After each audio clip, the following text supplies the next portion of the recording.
Okay, this problem asks for the energy release.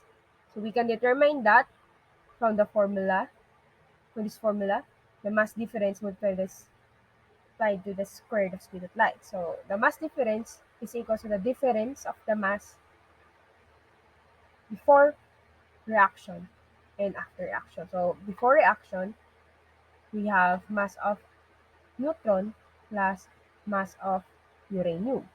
And after reaction, we have mass of barium plus mass of krypton